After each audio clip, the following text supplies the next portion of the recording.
All right, it is another Lock It Up with Kurtz podcast here on KCSN. I am John Kurtz, joined by Aaron Lockett, former K-State wide receiver. Boy, there is a lot going on in the world of K-State and the Big 12. If you're a K-State fan right now, there's a ton to keep up with. The Big 12 has added 4 new teams.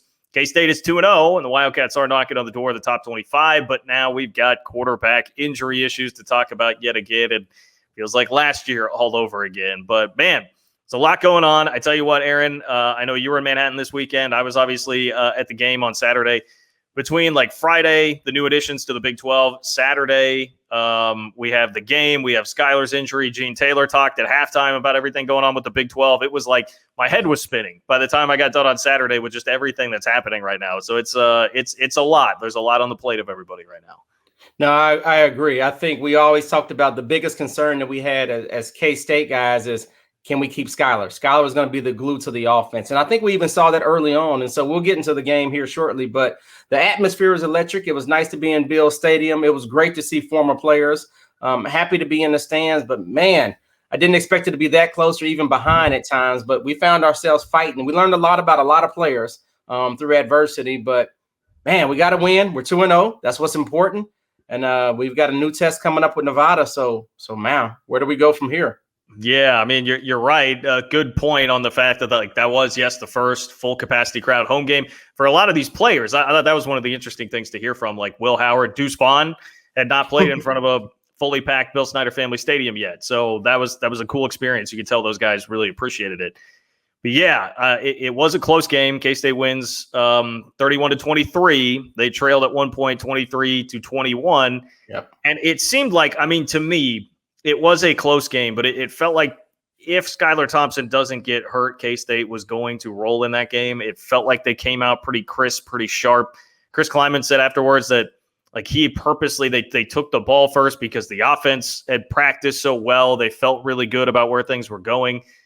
They came out and scored. They eventually still build a 21-3 lead, even with Howard taking over at quarterback there. And it seemed like everything was fine. Clearly, turnovers were the difference, and it felt to me, I'll see what you think about this, but it felt to me like a combination of some shock over the Skylar injury, the fact that it was a non-contact injury and everybody saw him down, and turnovers happening really just compounded and kind of snowballed on everybody, and that's how all of a sudden you have a 23-21 deficit at halftime. Yeah, I agree. I think, Skylar's injury kind of took the wind out of the sail. People were kind of shocked and people started looking down the line like, is this a repeat from last year? Where do we go next? Obviously, for Will Howard, he felt comfortable coming in, but obviously the offensive changed, right? We got way more conservative, didn't push the ball down the field as much. And when we did, unfortunately, we got interceptions. And so we found ourselves running east and west with running backs by committee, with Deuce taking a fair share of the carries. But things definitely changed when Will came in. But early on when Skylar was playing, they started off the game with this double cross route that we used to run with Quincy Morgan and myself. And it was, the tight end goes basically to the end pylon, and here comes, the other receiver to the end pylon. And we ended up finding a deep shot, 41-yarder to Malik Knowles. And I think that really got it started. I felt that was going to generate some momentum after that. Now, obviously, we ran another crossing route.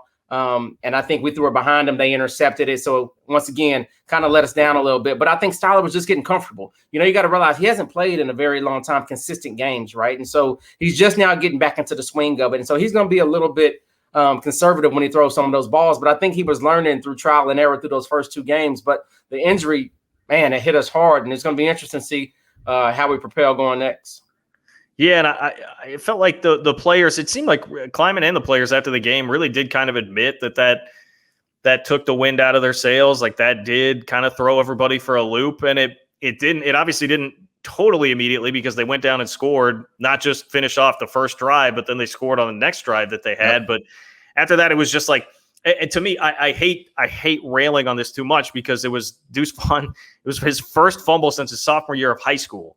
But that was a really big play, it felt like, in the game that flipped the momentum and all of a sudden gave SIU some hope. That's, again, an 8th-ranked team in FCS that is clearly confident, clearly believes in itself. And once they had that sliver of hope and they knew the quarterback's gone, like it felt like all of a sudden K-State's on the ropes a little bit. That was a huge tide-turning play and tide-turning moment. But again, not going to crush Deuce. And he, after the game, was the first to step up there and be like, man, that is unacceptable. That cannot happen. I never want to fumble again. And it had been, again, years since he had actually done it. But that did to me feel like a huge play early in the game. Well, obviously it was a turnover in our own territory, right? And so regardless if it's an interception or a fumble, that's going to actually hurt on field position, I think. But also, if you think about it, running Deuce up the middle is probably not his ideal play every now and then. And so he runs into the back of a lineman and waiting to find the hole, come around the backside. And of course, the guys are going to chop from the back end. And so that's kind of what the play looked like. It's good that it happened now if it's going to happen. So as you get in the Big 12 play, he gets more comfortable with knowing that, okay, they're going to come start trying to chop, because if they try to just tackle him, they have a tough time doing that. And so you now start to see them try to pull the ball, get turnovers. And so, for us, Deuce has been very efficient. And so I don't think that's anything of a concern moving forward, right? But it's something that it's always nice to hit the reset button and say, okay, this is how the guys are going to play me now. And this is just the second year. And so he's still getting acclimated how defenses are going to start trying to attack him and figure out how do we get a way to conserve him and tackle him and maybe get him to get turnovers. And so they'll try all kind of different things. And so he's just going to have to be well-versed in like, okay, what's coming next and how are they going to prepare for me? Yeah, and credit to him for handling the load offensively, because he had to. Yeah. I mean, at that point, Will really started to struggle, Will Howard at quarterback. And so they had to let Deuce shoulder most of the load. He had 26 carries. And I do think that is proving some of the versatility that he has. And I think some of the stigma, I know he was talking earlier today as we record this on Tuesday about how he does feel like he catches people by surprise with how well he can run between the tackles or down by the goal line. And Chris Kleiman has tried to beat that point down. Like, hey, this is not just a scat back. Like, this is somebody that can be a full-time running back. I do think he's gone a long way toward answering some of those questions the first 2 weeks in particular, in a game where, like, look, Will was clearly not comfortable. He threw a couple of passes that probably should have been intercepted in addition to the pick six that he did throw. They had to go lean on him, and he answered the bell, man, and he found the end zone at the end of the game to give K-State the touchdown that they needed. Yeah, I agree. I mean, I think Deuce is more effective when you give him a draw when the defense is not waiting on it. I think when it's 3rd and 5 and you're going to hand it out in the I formation, that's rough for any tailback, And so, right. Like I said, I've seen Deuce run between the tackles. He gets through there. Once he gets loose into the secondary, it's pretty much over. And so, once again, another 100-yard game, productive.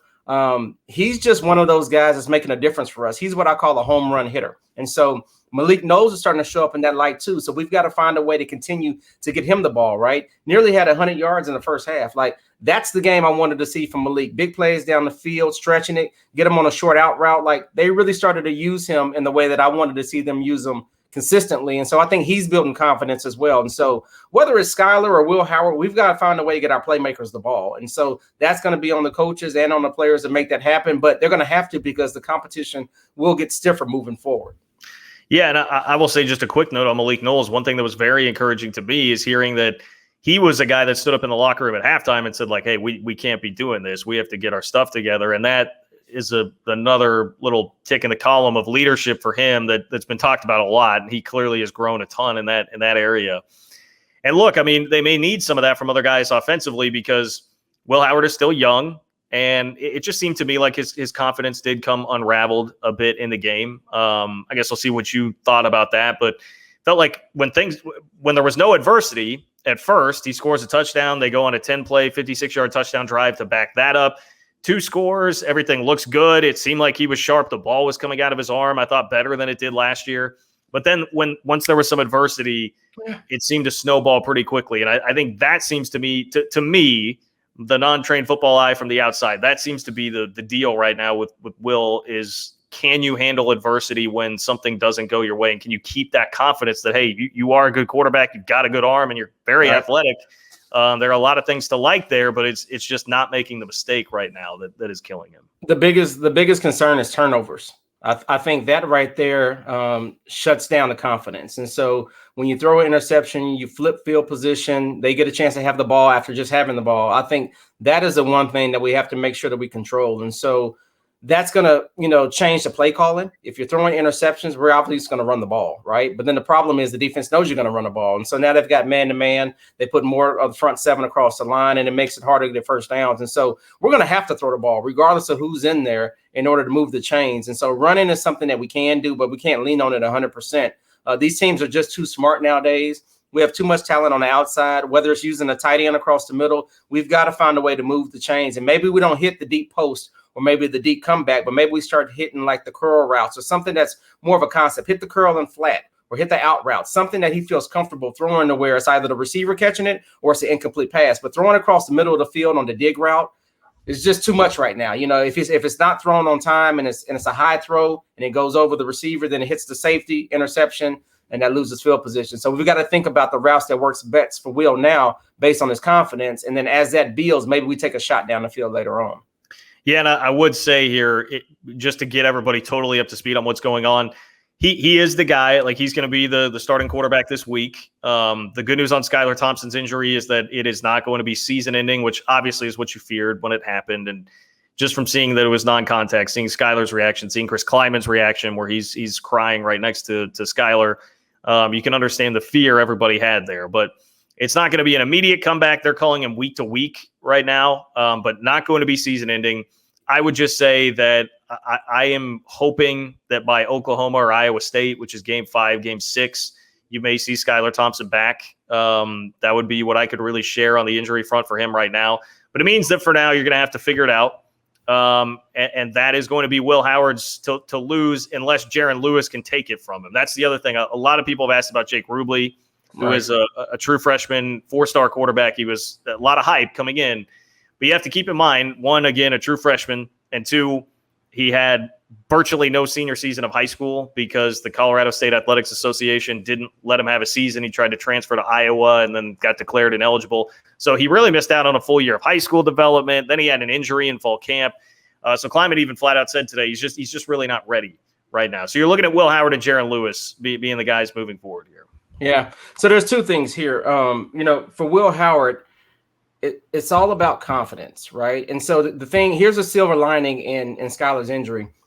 The fact that he's not out for the year mentally should prepare him to be involved into the game plan. And so because of that, I expect him to be right next to Will Howard in his ear, telling him what he's seeing on the field, helping him make that transition. Different than last year where you know you're not going back in the game for the rest of the season.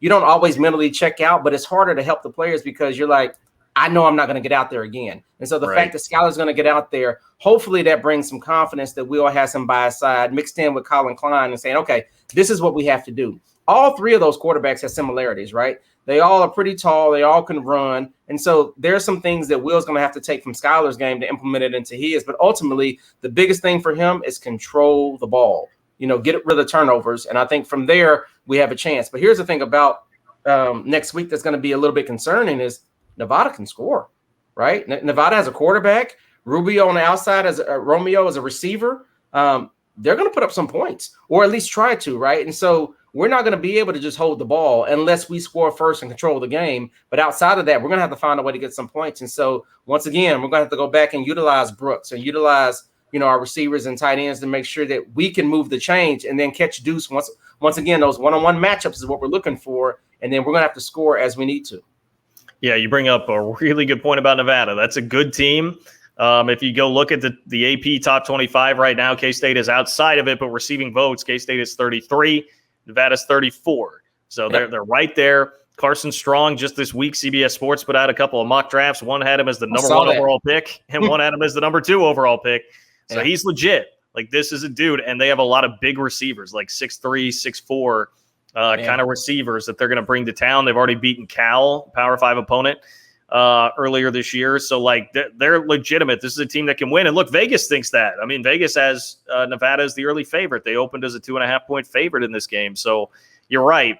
K-State is – I don't know that you're going to win a total shootout with anybody right now if Skylar Thompson's not going to be the quarterback, but you should be prepared to score some points. I don't know that 20, 21 points is going to win this game. You're probably looking at trying to hit 30 to get a victory in this one with Nevada. But I will say, on the flip side, we talked so much about offense because a lot of the conversation focuses on the quarterback. K-State's defense, especially in the second half, did play some impressive football in that game. And Felix Anadike getting after the quarterback with a couple of strip sacks. They did a good job against what's a pretty potent Southern Illinois offense, too. And the defense does not deserve to get overshadowed the way that it did really so far here on the show with the way that they played. Yeah. Once again, this week One thing I am excited about is our strong suit is starting to become our secondary. And so the fact that they throw the ball will start to challenge some of our secondary players. And so, anxious to see what Julius can do on the outside, Ekow on the outside. Jerron, J-Mac is coming down, continuously making plays. This is going to be a situation where the ball is going to get thrown a lot. And so they're going to have to put themselves in positions to really make some plays. PBUs get their hands on the balls, get some turnovers, and help our offense out where they can. And from there, we've got to get some momentum going and see what we can do overall as a team. Well, if you show up, which you should on Saturday, Bill Snyder Family Stadium, you will likely see a game. I think you're gonna see a very good game. Honestly, an underrated game. Big picture on the college football weekend. It's not the best weekend nationally as far as the slate of games is concerned. This is a sneaky good game between K-State and Nevada. So if you're headed out there, make sure and grab your 360 Vodka and Holiday Distillery. Those guys are awesome, and they help support everything here at KCSN, including Lock It Up with Kurtz here. Been saying it the whole time, man. These early morning tailgates, you can go get your Bloody Mary on. You can go get your screwdriver on. It won't be quite as early this time around. It's the 1:00 kickoff. I'm glad you're here, Aaron, because it seemed like back in your day there was still some of that right at the beginning of the year, because that was Bill Snyder's preferred kickoff time. He always wanted to kick at 1 if possible, but TV gets in the way of that sometimes. This is the Bill Snyder special here, 1:00 kick. Yeah, the 1:00 game is a sweet game, right? You don't sleep in too late, but you're able to get out of there before nighttime. Those night games, you're waiting all day to play. And sometimes watching those games and people perform kind of sways the way you play, right? It changes your momentum because, some people is having a good game. Somebody may have gotten hurt. And so it just kind of messes up your mind a little bit. But those 1:00 games, it's like get up at 7:30, get some breakfast, get your mind right. Before you know it, it's 10:30. You're on the field, sweat, and come 1:00, it's time to roll. Well, you can, whatever it is that you want, craft cocktails, batch drinks, infusions, 360 as your drink of choice. Stock up on the 360 vodka, the only vodka responsible enough to carry the world on its shoulders, and bring it out to Bill Snyder Family Stadium for the game. Speaking of that, one of the guys that will be out there is Ekow Boye-Doe, K-State corner, who is having a great season and is really a remarkable story, a guy who stuck around when he wasn't playing much early in his career, and the light switch flipped on at Oklahoma last year, and he has been tremendous ever since then. We're going to get a chance to catch up with him here on Lock It Up with Kurtz. All right, Ekow, well, I really appreciate you taking the time to join us here on the Lock It Up with Kurtz podcast. Obviously, I know things are busy. It's a crazy season going on right now, but look, I think you're a great story on a number of levels, like how you wound up at K-State. You had to wait your time before you actually got here on the field. One of the things that, like, if folks out there are unfamiliar with this and don't know the story, like, you escaped out of Lawrence, man. Somehow you got to Manhattan from Lawrence. How did that happen? How did you wind up wearing purple growing up in Lawrence? Man, I mean, so to start, when I was young, I really grew up around Kansas football. One of my friends, his dad actually coached at KU, so I was always around KU football. But so throughout high school, like, I always thought like I would play at KU. Like, that's what I always thought. And I mean, so K-State, they were the first school to show me love. KU followed after a little bit. So I had Coach Skylar. He was the first one to hit me up, gave me the offer. And then following that, actually a day after, I went to KU camp, and I got the offer after K-State had offered me. So really, like, I just felt like KU just threw me the offer just to give it to me, because before then, I didn't hear anything from them. And after they offered me, I also didn't hear anything from them. And K-State was just like, they were just always on my line. So they were showing the most love. So I just fell in love with the family atmosphere, and I'm here now. Yeah, we've got some similarities. I like Blake. So Blake's at ODU right now doing a wonderful job out there. But when I was coming out of high school, I was going to go to KU too. And so I don't know if K-State Nation really knows that, but I wanted to get away from where my brother went. I wanted to set my own trend. And so Glenn Mason was there. And Glenn came and watched me play in high school.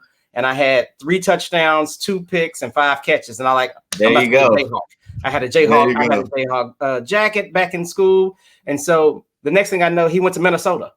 and he wanted me to come to Minnesota, and I said, not a chance. And heck, I'm going to Minnesota. And so I kicked KU out the map, came down to UCLA, Tennessee, and Kansas State. And obviously, coming from Oklahoma, I've never been to California. So that was a little bit out of the question. And Tennessee, Peyton Manning was leaving. And so K-State it is, which is the best choice I ever made. So glad to have you on board, man, as part of the Wildcats. Yeah, for sure. I'm glad to be here, man. It's a great experience. Yeah. So tell me a little bit. We're going to jump into the game mode, the game that just passed. Tell me about the atmosphere. How did the stadium feel? Tell me about the fans that was rocking, because I was there and I was really impressed with it. Yeah.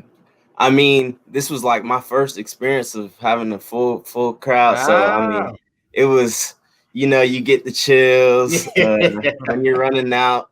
It's a great feeling, man. Just having the fans like Kansas State. I mean, you know that the fans love K-State football. So, I mean, it's just great to experience that. Like, it was just a lot of fun. A lot of fun. We have the best fans in the country, most definitely. Yeah, and I mean, like how weird.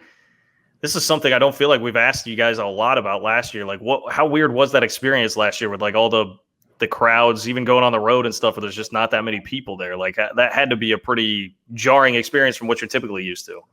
Right. I mean, like just like I never got to experience like the big rowdy fans. So from my experience, I mean, I didn't know the difference. Okay, so I just went out there, I mean, and played. I didn't really even think of all the outside stuff. I was just kind of thrown in there, like you all know. So, yeah, I wasn't even really thinking or paying attention to any of the fans or anything like that. Well, yeah, okay, so you bring up being thrown out there, right? And I think that's what's such a cool part of your story. Like, last year, you guys are getting ready to go to Oklahoma. You haven't really been out on the field. There are COVID issues with the defensive backs. And all of a sudden, man, it's Spencer Rattler. It's like a 5-star quarterback there. You're taking on Lincoln Riley, like this crazy offense. Nobody believes in you at all. And all of a sudden, you go out there and, like, you guys played great. You individually played great. Like, take me through that. What was that like finding out, first of all, that you were going to play and then what the game was actually like? Actually, so that Oklahoma week, I was actually doing scout team wide receiver the first two days, I think, of the week.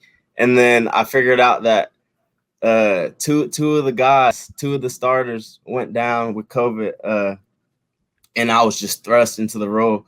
And I think it was a Wednesday. So I got like one real practice starting. So man, I was just blessed for the opportunity, because I felt like I should be out there before that actually happened. But I'm just blessed.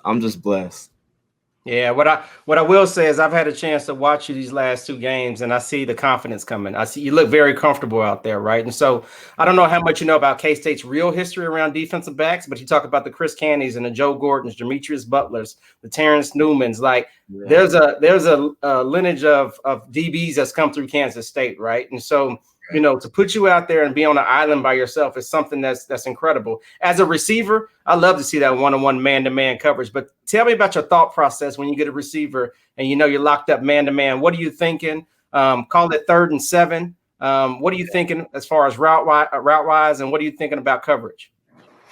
3rd and 7, man. So at 3rd and 7, man, I'm definitely thinking, and I'm playing man coverage. 3rd and 7, I'll probably play bounce technique, thinking they're throwing the stick route, throwing sticks for sure. But in man coverage, like, I feel very, very comfortable. I feel like that press man, especially, that's definitely my go-to. I feel the most comfortable in press. I have no problem playing man coverage. I love it.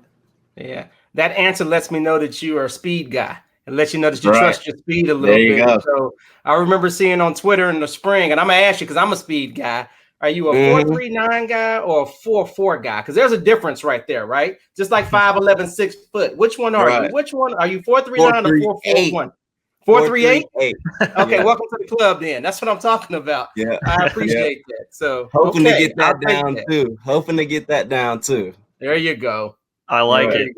I like it. Well, okay, so on that front, you're listed at 6 foot. Are you 5'11" or are you 6 foot? If we were to measure you right I'm now? 6 foot. I'm Okay. 6 foot for sure. That's the right answer. I like the confidence. I can tell you a DB right now. There you go. That's the right answer, man. Well, so like what I mean, then you've got a guy like Julius Brents who's like 6'3", 6'4". Like how much differently do you have to play like technique wise as a corner as opposed to a guy like Julius who has that kind of size and length?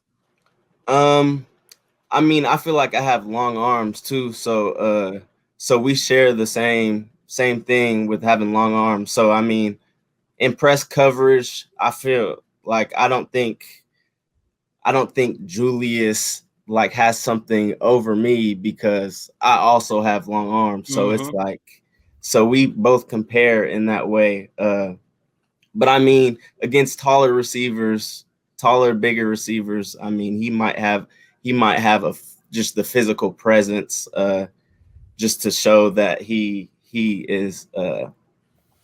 just a long guy, and just to make the guy scared to throw it his way just by his physical presence. But other than that, I feel like we share the same traits with having long arms.